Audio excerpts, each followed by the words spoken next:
You don't have the small companies with a single operator or a couple operators. You have several, 20, 30, 40, 50-man teams as part of one company that are going out there and grabbing the jobs now. You're listening to the Drone Radio Show podcast, the show about drones and the people who use them for business, fun, and research. Hosted by Randy Goers. Hello, everyone. This is Randy Goers, and welcome to the Drone Radio Show podcast, episode 197. What can you expect as a new independent drone service provider? Well, for that question, we look to the Dallas-Fort Worth area and to Don Casey, CEO of Texas Aerial Systems. Don has been flying drones for several years, and about 8 months ago, he launched his drone-based business. My interview with Don is part of a series of interviews with independent drone operators to get their perspective on the rewards and challenges of starting a business. In this episode of the Drone Radio Show, Don talks about the importance of having good mentors, of competing with larger, more established drone companies and marketplaces, and the challenges and rewards of developing his business. But before we hear from Don, I want to thank those of you who are supporting my funding campaign. Now you have the option of making a one-time donation in any amount by going to droneradioshow.com/donate. Whether it's $1, $100, or much more, you can help defray the costs of production and keep the podcast going and growing. And if you'd like to make a monthly contribution, you can still go to patreon.com/droneradioshow. So let's hear from Don Casey of Texas Aerial Systems as he shares his experience in the drone industry to date. Let's pick up the interview where I asked Don to introduce himself. My name is Don Casey, and I am owner and pilot of Texas Aerial Systems. Don, how long have you been an active pilot? Actually, I'm fairly recent. I started as a pilot, kind of recreational sphere, in June of this year. And I got my my UAS certificate in July. So I've been flying commercially ever since, just kind of getting used to the market. Are you full or part-time? Right now I'm part-time. So I have a full-time job that I work during the day. And then time permitting, I do my commercial work. Is your full-time job related at all to the drone industry? My full-time job is IT, and it's not directly related. The job I work with in our division, that's part of L3, primarily deals with simulators, so primarily military and commercial training systems. Can go from just your regular simulators all the way up to your full motion sims. But as L3 as a whole, there's a lot of different facets in that, from communications to sensors to all kinds of different equipment. And of course, drones. We do have a few divisions inside of L3 that do deal with drones, all the way up from, the big Predator drones and Reaper drones, which a lot of people are probably familiar with. But there's some hybrid fixed-wing quadcopter drones that are coming up that one of our sister divisions is working on. And so, yeah, we kind of do indirectly, but my direct job has nothing to do with it. I guess it's me being in IT that kind of, the drones and the technology kind of appealed to me. Why did you decide to venture out into this commercial endeavor? I saw the trend. And I saw that, there is a capability to make, a good deal of money from drones, and especially if it's something that you want to make full-time, the possibilities are definitely there. So that's what kind of drew me in initially. But of course, the love of drones also, and being able to do that as your job is really cool. And I thought, well, I think that'd be a great thing to do. So I jumped in it, kind of hit deep, and just kind of been wading my way ever since. Has it been a challenge to get business? It's definitely a struggle, especially, not being as established as some of the other businesses that are out there and that have been in the business longer. Even in the short time that I've been in it, I have seen that the market has changed. It's really kind of who you know, and breaking into it can be very difficult unless you have, a lot of prospective clients up front, and high-paying clients that you can get those contracts in. It's really tough to kind of, honestly, to keep yourself sustained on that. You really have to kind of catch that wind and catch that fire when it comes. Otherwise, you get left behind. And I do see a lot of consolidation in the market now. where a lot of pilots are consolidating with bigger firms and kind of consolidating the resources. So there is a lot of that going on too, where, you don't have the small companies with a single operator or a couple operators. You have several, 20, 30, 40, 50-man teams as part of one company that are going out there and grabbing the jobs now. In your area, are there a lot of jobs that are taken up by other people, or is there a shortage of jobs to go around? Well, there's plenty of jobs out there. You get it depending on what area you're wanting. Real estate jobs, you can grab those. The only problem is you're just not going to get that much of a payout on those. And, your bigger jobs, you really are competing against a lot of the bigger firms. And it's a tough dog-eat-dog world as far as those are concerned, because you have those firms competing for those jobs.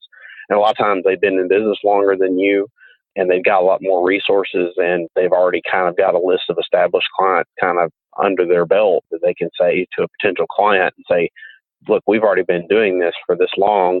We know what we're doing. Do you really want to go out and trust somebody who's just getting started in the business? So we are seeing a lot of that too. That's where networking really helps you out too. Maybe having somebody that's been there, that's kind of established, kind of like where Garrett is. Garrett has been really helpful with me, kind of getting me started, kind of pointing me in the direction and helping me network and help me get some decent jobs. Don, I understand that you had a mentor, someone to help you as you started your business, and his name is Garrett Brill.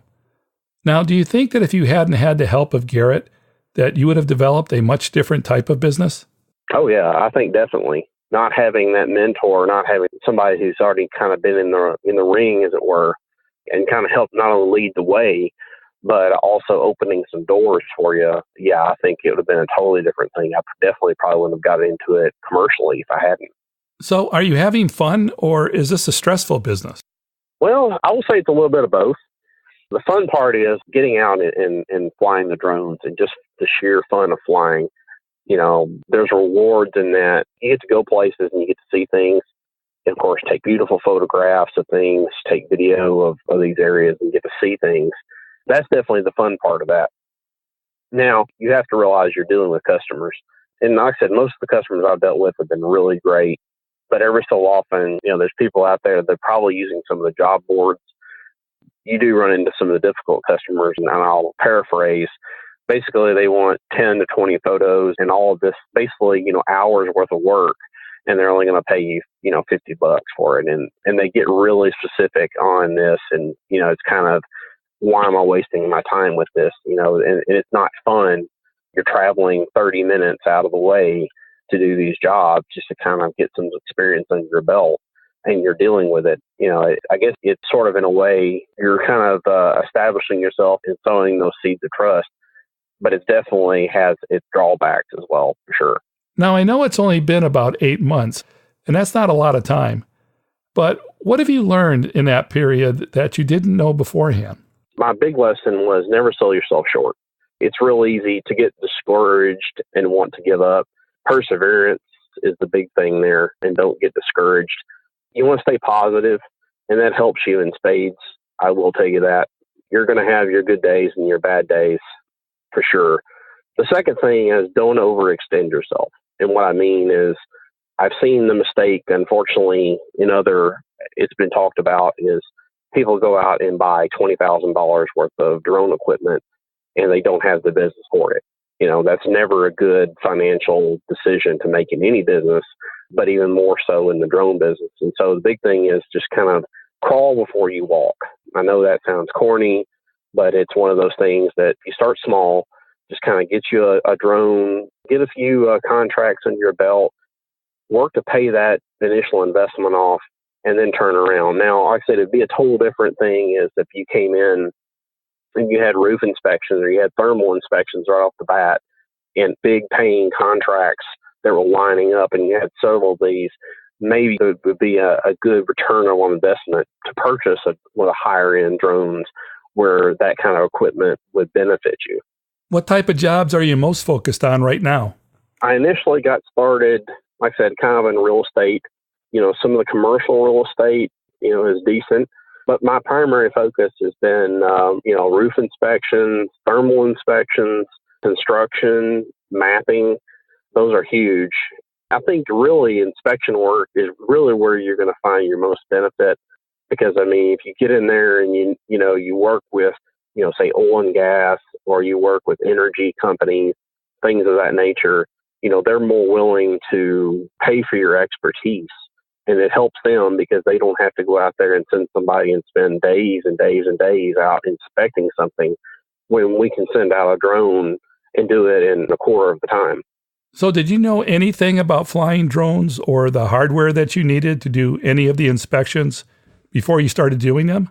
No, I absolutely did not. That was a bit of a learning experience, especially once I started getting clients that wanted thermal inspections.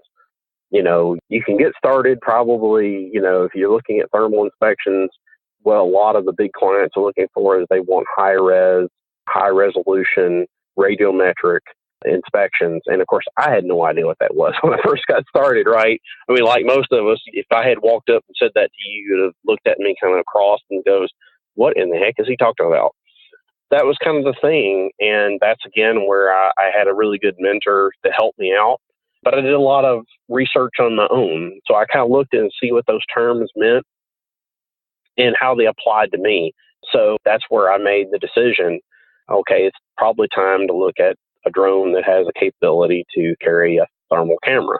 What kind of investment is that? You could probably start with like an old Inspire 1 with an XT camera, but still you're talking probably almost $10,000 worth of equipment right there.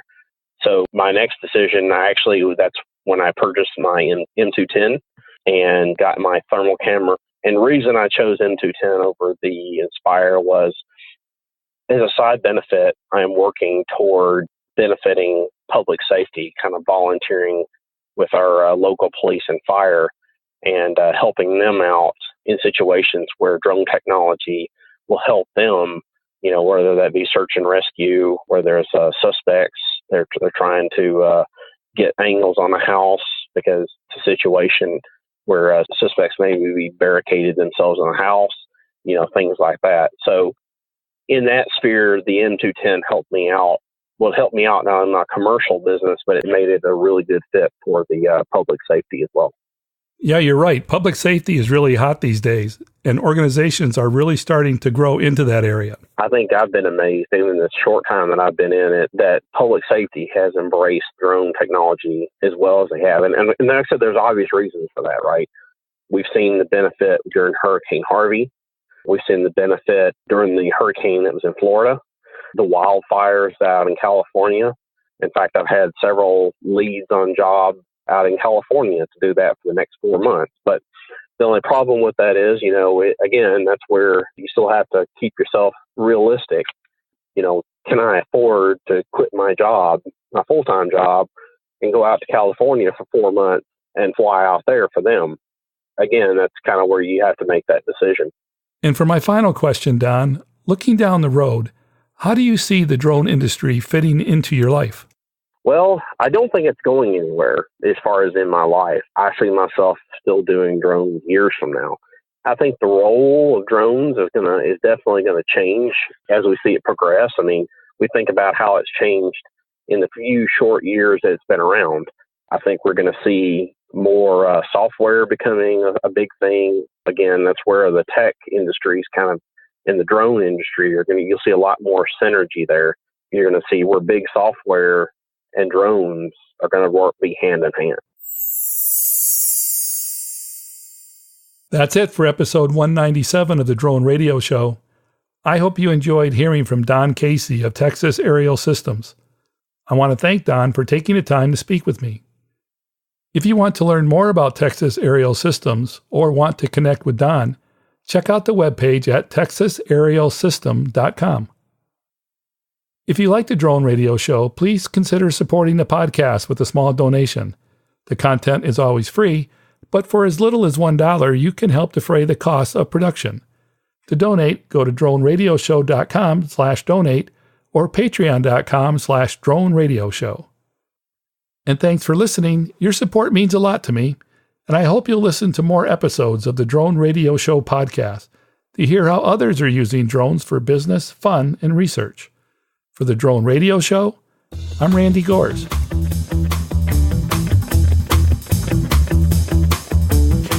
This has been the Drone Radio Show podcast. More information on today's show can be found on our website at www.droneradioshow.com.